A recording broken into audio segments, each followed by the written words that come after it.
Bom dia, alunos. Continuando nossos estudos, hoje veremos o reino Protoctistas, representado pelas algas e também por protozoários. Então, vocês já perceberam que é um reino muito heterogêneo, né? Onde se encontram seres unicelulares e pluricelulares, seres autótrofos, fotossintetizantes e seres heterótrofos, seres microscópicos e também seres macroscópicos. Porém, todos não apresentam um nível de organização tecidual que é observado em plantas, animais e também nos fungos. De acordo com a sistemática moderna, uma categoria taxonômica deve ser monofilética, isso é, todos os seus representantes devem ter tido um único ancestral comum em algum ponto do passado, do qual herdaram a característica que compartilham e os distinguem de todos os demais. Porém, as pesquisas recentes apontam que o reino protoctista é polifilético, isso é, seus principais representantes, genericamente denominados algas e protozoários, têm ancestralidades distintas. Por isso, se diz que esse é um reino considerado uma categoria de conveniência, onde são colocados seres eucarióticos que não cabem na definição de planta, nem de fungo e nem de animal. Possui cerca de 20.000 espécies de características muito diferentes, porém algumas características são comuns. Isso é, todos são eucariontes, com carioteca e organelas membranosas. A maioria é unicelular, porém existem os pluricelulares e ainda existem aqueles que vivem em colônias, isso é, unidos fisicamente. Quanto à nutrição, temos autótrofos que fazem fotossíntese e heterótrofos e também os seres mixotróficos, que são aqueles que são capazes de combinar as duas formas de nutrição. Isso é, são capazes de produzir seu próprio alimento a partir da fixação do dióxido de carbono, mas também podem se alimentar de outros compostos inorgânicos ou orgânicos. Temos como exemplo as algas euglenófitas, e sobre as quais nós vamos falar mais tarde. É um erro muito comum considerar as plantas carnívoras como seres mixotróficos, porque, neste caso, todo o seu alimento advém da fotossíntese. Essas plantas apenas dependem, em parte, do nitrogênio contido nas proteínas dos animais que digerem. Essa dependência acontece porque a planta carnívora é natural, é comum de áreas de solo pobre, de solo encharcado, escasso de nitratos essenciais para a síntese de moléculas de clorofila. Quanto à reprodução dos protoctistas, temos espécies que se reproduzem sexuadamente e outras espécies em que vemos a reprodução assexuada. E nós vamos tratar sobre esse aspecto mais para frente ainda nesta aula. Grande parte dos protoctistas vive em ambientes aquáticos, mas também se tem exemplares que vivem no solo e até os que vivem dentro de outros organismos, inclusive nos seres humanos, causando doenças que vão ser o objeto de estudo da nossa próxima aula, tá? Vocês já perceberam que não há um consenso geral único entre os cientistas em várias partes da biologia, não é? E não seria diferente quando se trata de um reino tão diversificado como o reino protoctista. Pois bem, os representantes deste reino costumam ser divididos em dois grandes grupos principais, protozoários e algas. Os protozoários são organismos eucariontes de nutrição heterotrófica, já as algas são seres também eucariontes, porém de nutrição autotrófica. E aqui vale ressaltar que, atualmente, alguns biólogos classificam as algas verdes, as clorofícias, junto com as briófitas, em um grupo denominado plantas viridófilas, que tem clorofila A e B, armazena em plastos, os cloroplastos, né? Tem parede celular, constituída por celulose, e os gametas são flagelados. Os protoctistas também fazem parte do zooplâncton e fitoplâncton, sendo assim importantes elementos nas cadeias alimentares, muito importantes. Podem viver de forma livre, fixas ou ainda formar colônias.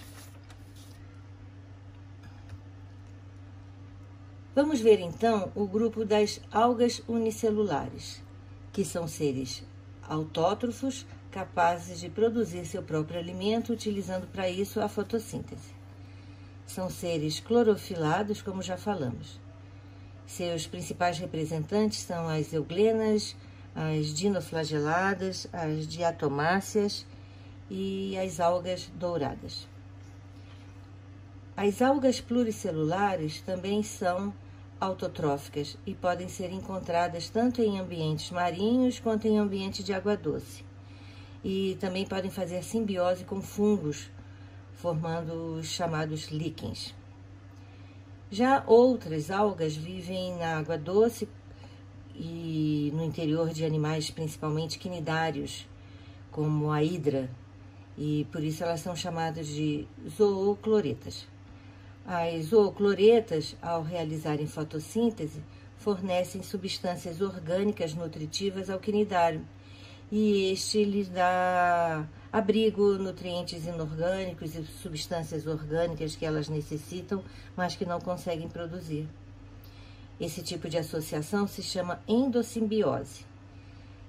Os cientistas acreditam que esse fenômeno dificulte muito a classificação do grupo protoctista, porque os seres atuais são resultado de várias endossimbioses que aconteceram no passado.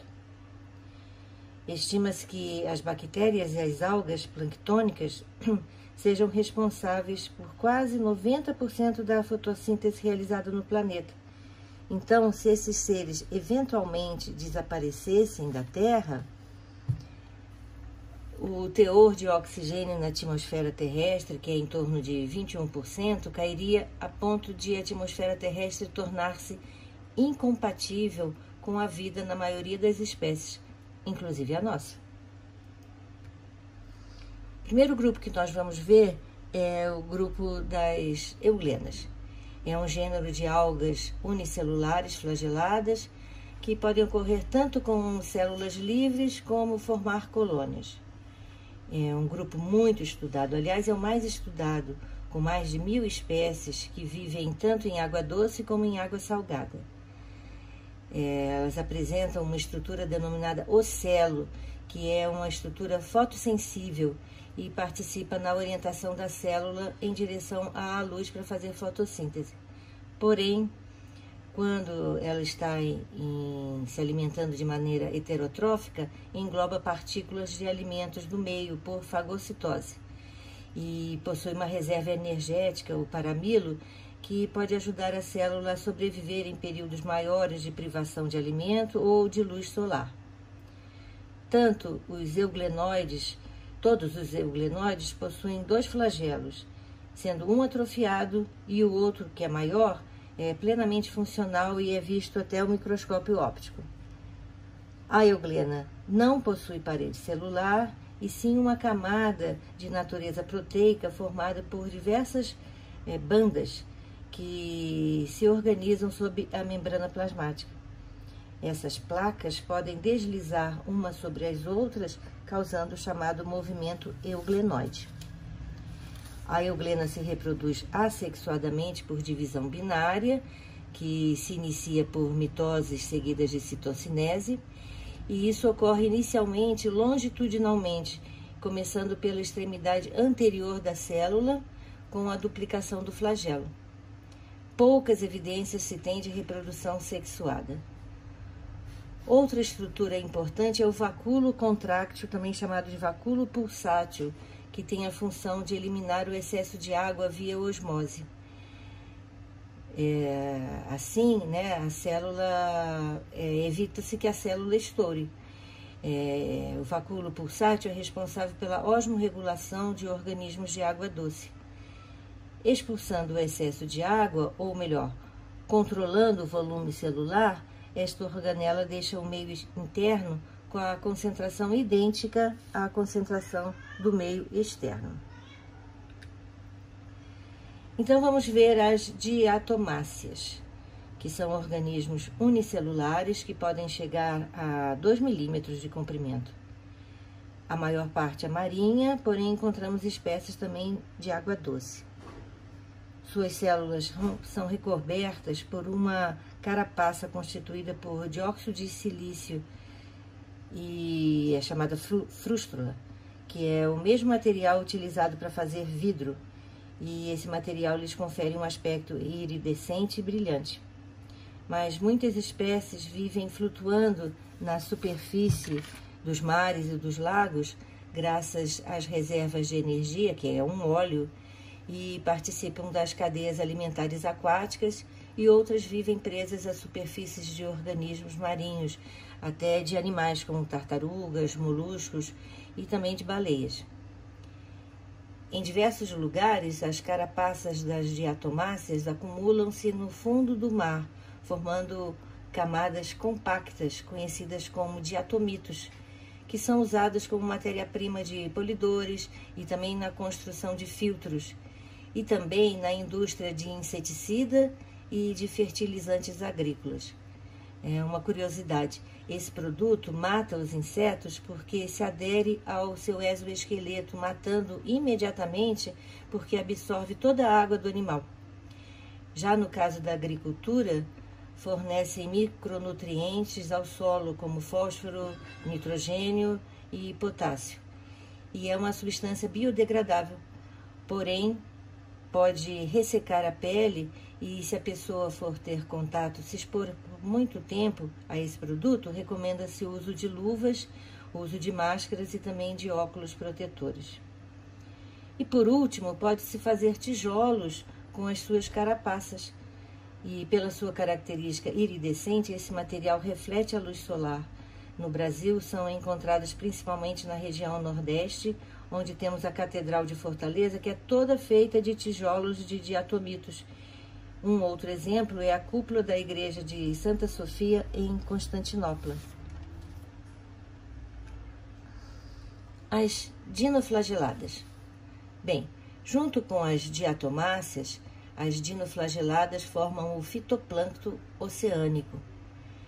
Esse nome, dinoflageladas, vem do fato de terem 2 flagelos, o que também possibilita um deslocamento rápido em rodopios. As células de muitos dinoflagelados é revestida por placas de celulose que fornece uma armadura denominada lórica, e algumas espécies podem também conter sílica. Quanto à nutrição, existem espécies fotossintetizantes e também espécies heterotróficas. A substância de reserva é o amido e também possui vacúolo contráctil.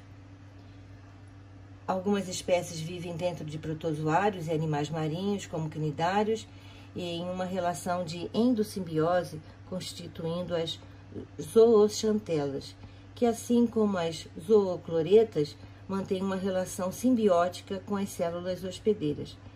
Por exemplo, as zooxantelas, graças à sua capacidade fotossintetizante, permitem que animais como os corais possam viver em locais onde há pouca quantidade de plâncton disponível e eles normalmente não conseguiriam viver aí. Um fenômeno curioso e lindo pelo qual elas são responsáveis é a bioluminescência, que é feita, por exemplo, pela Noctiluca. Eu já assisti um vídeo de surfistas noturnos mostrando esse fenômeno e é realmente muito lindo. Mas como na natureza nada é só bom ou só ruim, elas também podem causar um grande problema, que é chamada a maré vermelha. A maré vermelha é causada quando da multiplicação exagerada dessas algas perto do litoral, quando substâncias tóxicas são liberadas, causando a morte de peixes e outros animais. E nesse período, a pesca fica proibida. A maré vermelha pode ser desencadeada por mudanças nas características das águas, tais como alteração na salinidade e temperatura, ou o aumento do nível de nutrientes na água. O aumento desses nutrientes e o acúmulo de matéria orgânica nas águas provoca diversas alterações na flora aquática, o que chamamos de floração tóxica. Assim, essas algas usam grande parte do oxigênio nas águas e ainda produzem substâncias tóxicas. Uma das causas é a poluição, por exemplo, por esgoto em ambiente aquático, num processo chamado de eutroficação. Nesse fenômeno, muitas vezes causado também por despejo de lixo doméstico ou também de fertilizantes nas águas, há o aumento da quantidade de nutrientes disponível, fazendo proliferar as algas que, quando morrem, tornam a água turva. Aí, as camadas que se formam sobre a água impedem a fotossíntese e a oxigenação da água. Ao mesmo tempo, os decompositores e algas proliferam, aumentando o consumo de oxigênio ainda mais. E aí os animais marinhos acabam por morrer sem oxigênio e também ao aumento de bactérias anaeróbicas que contaminam o ambiente e causam doenças. A solução para esse problema está no fato de não poluir a água por lixo e esgoto e também pelo tratamento de resíduos. Os seres humanos que ingerirem essas algas ou animais contaminados podem ter problemas estomacais, pode ter irritação na pele e também problemas respiratórios e até circulatórios. Essa maré vermelha pode durar semanas, até desaparecer completamente, período em que, como eu falei, a pesca é proibida. Em 2017, ocorreu um caso na Baía de Todos os Santos, no estado da Bahia, e a pesca nessa área ficou proibida até o final do ano. Especialistas apontam que esse foi um dos maiores desastres ambientais da região. Ocorreu em abril de 2017. Agora vamos falar das algas pardas. Essas são algas pluricelulares e vivem no mar. Podem chegar até 60 metros de comprimento, podendo até ser confundidas com vegetais com caule e folhas.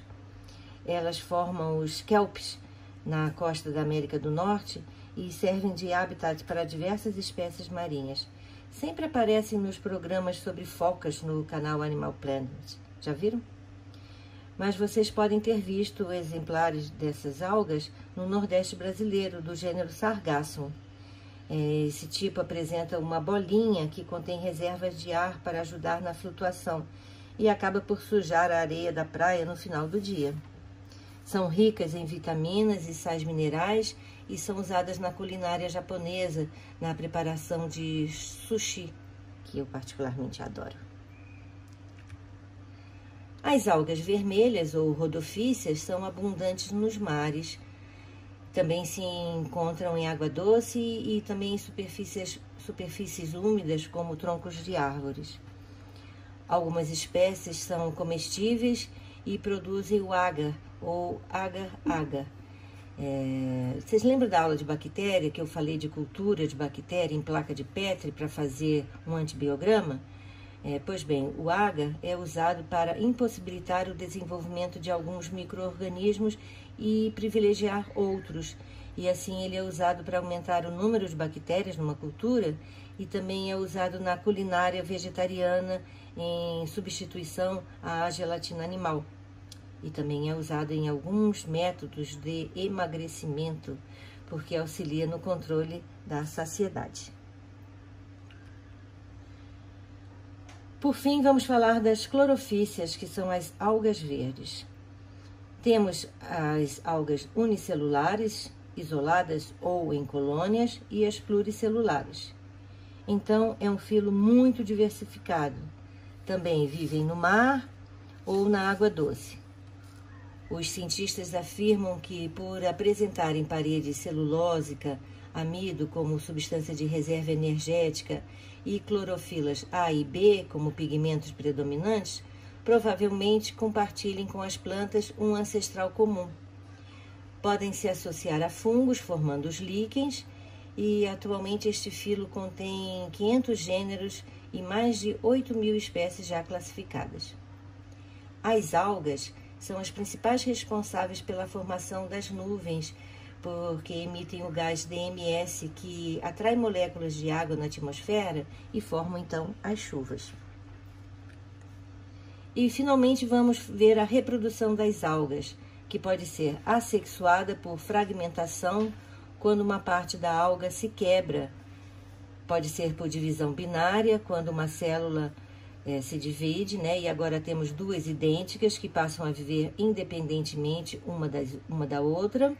Veja aqui no vídeo ao lado, né? Que bonitinho ela se dividindo. Ou pelo fenômeno chamado zoosporia, ou esporulação, que consiste na formação de células flageladas, que são chamados zoósporos, que ao se libertarem da alga que os formou, nadam até atingirem locais favoráveis, onde se fixam e originam novos talos. Nesse caso, cada zoósporo, dispersando-se pelo meio, é capaz de gerar uma nova alga. E aqui no desenho ao lado, vemos a reprodução de uma euglena por divisão binária, ok?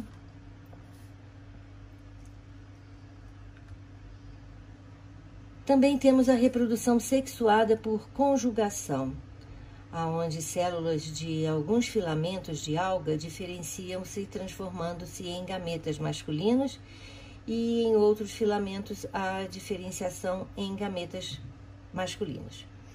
Pontes que se formam entre esses gametas permitem que o gameta masculino atinja o gameta feminino fecundando, e assim formando o zigoto, que se liberta do filamento materno, se multiplica e dá origem a um novo talo. Esse tipo de reprodução ocorre com algas verdes filamentosas de água doce. Note que os gametas são haploides. O zigoto será diploide. Porém, ele vai sofrer meiose e vai gerar novos talos haploides, reiniciando o ciclo. Porém, no ciclo de vida de muitas algas multicelulares, ocorre o que chamamos de alternância de gerações. Um exemplo é o que acontece em algas verdes, como a uva, que é vulgarmente chamada de alface do mar. Essas algas apresentam dois tipos de talos semelhantes na aparência, mas formados por células diploides ou por células haploides. Talos 2N são chamados de esporófilos, e algumas de suas células diferenciam-se e passam por meiose, originando células N, haploide, os esporos. Os esporos se libertam do talo diploide e que os originou e, ao encontrar condições adequadas, germinam, produzem talos haploides, isso é, N, os gametófitos. Na maturidade, algumas células do gametófito diferenciam seu núcleo, multiplicam-se por mitose e originam dezenas de gametas N, haploide, flagelados. Aí, esses gametas libertam-se dos gametófitos e se fundem 2 a 2, produzindo zigoto 2N, isso é, diploide. O desenvolvimento do zigoto vai dar origem a um talo 2N, que, quando maduro, vai repetir o ciclo. Então, o que acontece na alternância de gerações, também chamada de metagênese? O indivíduo 2N diploide vai sofrer meiose e produzir esporos N, haploide, que sofrerão mitoses e produzirão indivíduos N, haploides, que por mitose originará gametas, também haploides, que quando se unirem formarão o zigoto 2N, diploide, que sofrerá mitoses e formará o indivíduo 2N, diploide, e fechará o ciclo. Então, resumindo, uma geração será diploide 2N e vai originar a próxima geração, que será haploide, N, que vai formar a próxima geração, que será diploide 2N. Indivíduos diploides se reproduzem assexuadamente por meiose, formando esporos N, e indivíduos haploides vão se reproduzir por formação de gametas, e deste encontro nascerá o zigoto 2N, que se desenvolverá no indivíduo diploide 2N e o ciclo vai se repetir. Essa, então, é a alternância de gerações, também conhecida como metagênese, que nós vamos ver muito daqui para frente, tá bom? Bem, queridos, na próxima aula vamos ver, então, os protozoários. E assim vamos terminar o filo protoctista. Então, até a próxima!